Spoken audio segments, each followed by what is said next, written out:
হিন্দু ধর্মের অন্যতম প্রধান আরাধ্য দেবতা দেবাদিদেব অর্থাৎ মহাদেব, যার কোনো আদি বা অন্ত নেই। হিন্দু পুরাণ অনুসারে শিব হলো বিনাশের দেবতা। এই বিশ্বব্রহ্মাণ্ড সৃষ্টির মূল কারিগর দেবাদিদেব মহাদেব। কিন্তু মহাদেবের সৃষ্টি কিভাবে হয়েছিল, এই প্রশ্ন অনেকের মনেই রয়েছে। সবাইকে আমাদের চ্যানেলে স্বাগত। আজকে আমাদের আলোচ্য বিষয় মহাদেবের জন্ম কিভাবে হয়েছিল। এই বিষয়ে বিস্তারিত জানতে ভিডিওটি অবশ্যই শেষ পর্যন্ত দেখবেন। পৃথিবীর সৃষ্টির বৈজ্ঞানিক ব্যাখ্যা থেকে জানা যায়, এই বিশ্বের সৃষ্টি হয়েছে একটি পিণ্ড থেকে। এক বিস্ফোরণের ফলস্বরূপ এক পিণ্ড থেকে পৃথিবীর সৃষ্টি হয়। এই রহস্যময় জিনিসটির মধ্যে অফুরন্ত শক্তি তথা ঊর্জা পরিপূর্ণ ছিল। হিন্দু শাস্ত্র অনুযায়ী এই রহস্যময় জিনিসটি হল স্বয়ং মহাদেব। এই পিণ্ডটির কোনো বিনাশ নেই এবং শিবেরও কোনো সৃষ্টি বা বিনাশ নেই, অর্থাৎ তিনি অবিনশ্বর।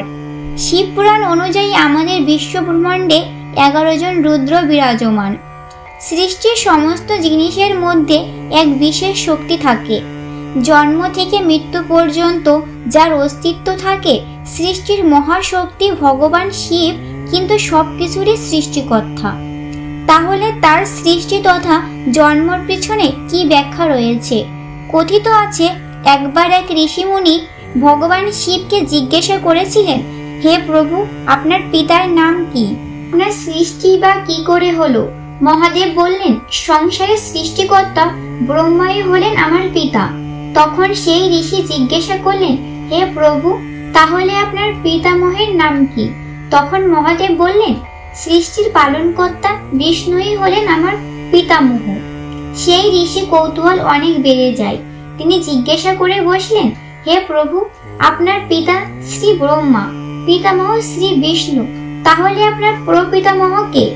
ঋষি এই প্রশ্নে মহাদেব বললেন, হে ঋষিবর, আমার প্রপিতামহ আর কেউ নয়, আমি স্বয়ং। ভগবান শিবের এই উত্তরে সমগ্র সংসার উত্তর পেয়ে যায়। অর্থাৎ শিবের কোনো জন্ম নেই, তার সৃষ্টি এক চক্রের মতো, যা ত্রিদেবের মাধ্যমে নিরন্তর গতিশীল। পুরাণে উল্লেখিত আরও একটি ঘটনায় শিবের পিতার উল্লেখ রয়েছে। পর্বতরাজ হিমালয়ের কন্যা পার্বতীর সঙ্গে যখন মহাদেবের বিবাহ হয়, তখন একটি বিশেষ বিধি সম্পন্ন করার জন্য শিবের পিতা উপস্থিতি আবশ্যক ছিল।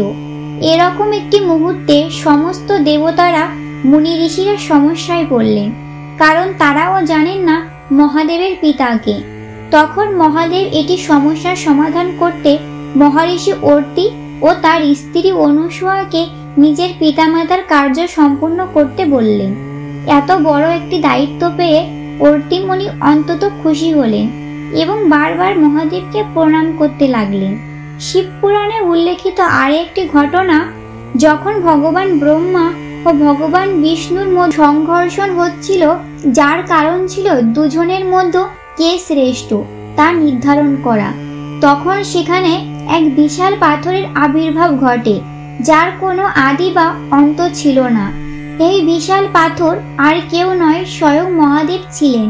মনে করা হয় এই ঘটনায় ছিল দেবাদিদেব শিবের প্রথম আবির্ভাব কাহিনী। আজও অসংখ্য হিন্দু এটাই চিন্তা করে থাকেন যে তাদের আরাধ্য মহাদেবের সৃষ্টি কিভাবে হয়েছে। যে মহাদেব সংসারের পিতা, তার নেই জন্ম, তার নেই মৃত্যু, তিনি অবিনশ্বর, তার কোনো নির্দিষ্ট আকারও নেই, শুধু রয়েছে এক অস্তিত্ব, যা বিভিন্ন সময়ে বিভিন্ন দৈবিক লীলার মাধ্যমে তার প্রভাব দেখিয়েছে। আজকের ভিডিওটি ছিল মহাদেবের জন্ম কাহিনীর ওপর। ভিডিওটি ভালো লাগলে ভিডিওটিতে একটি লাইক করবেন এবং কমেন্ট শেয়ার করতে ভুলবেন না, এবং চ্যানেলটি সাবস্ক্রাইব করে আমাদের পাশে থাকবেন। ধন্যবাদ।